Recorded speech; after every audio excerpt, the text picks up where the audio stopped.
তুমি শুনছো আদার গল্প থেকে।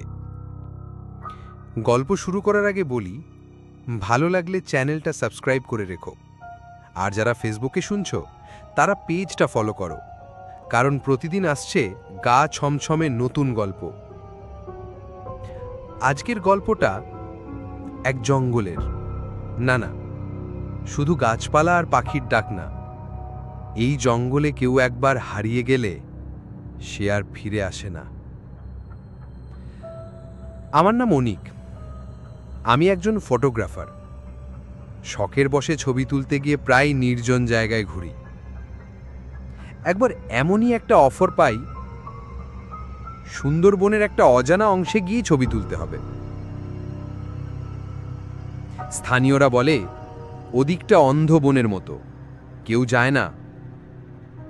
কৌতূহলে গেলাম, সঙ্গে ক্যামেরা, ব্যাটারি, খাবার আর দুই বন্ধু, রুমি আর বাপ্পি।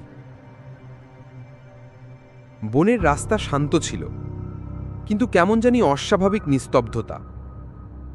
গভীরে ঢুকতেই জিপিএস বন্ধ হয়ে যায়, ফোনে নেট নেই, আর পেছনে তাকিয়ে দেখি পথটা যেন মিলিয়ে গেছে। রাত নেমে এলো।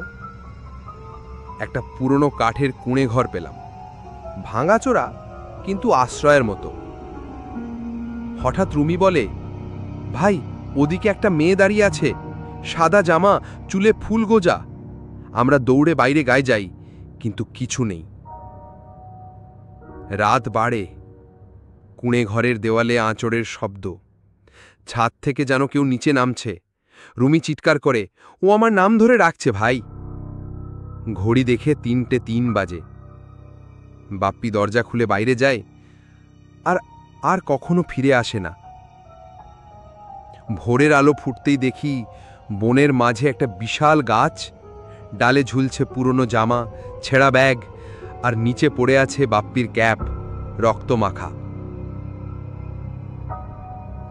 স্থানীয় এক বুড়ো লোক পরে বলেন, এই বনে এক মেয়ে গলায় দড়ি দিয়ে মরেছিল, ওর দেহ খুঁজে পাওয়া যায়নি। ও এখন যারা জঙ্গলে আসে তাদের পরিচিত কণ্ঠে ডেকে নেয়, আর কেউ তার দিকে তাকালে সে তার চোখে ঢুকে যায়। আমরা ফিরতে পেরেছিলাম, কিন্তু রুমি আজও নিখোঁজ। তুমি যদি কোনোদিন বনে যাও আর খুব চেনা কারো গলা শোনো, একবার ভাবো, সে কি আসলেই তোমার পরিচিত? তুমি শুনলে আদার গল্প থেকে। ভিডিওটা ভালো লাগলে লাইক, কমেন্ট, শেয়ার করো, আর চ্যানেলটা সাবস্ক্রাইব করে রেখো। ফেসবুকে শুনছো? তাহলে ফলো করে পাশে থেকো।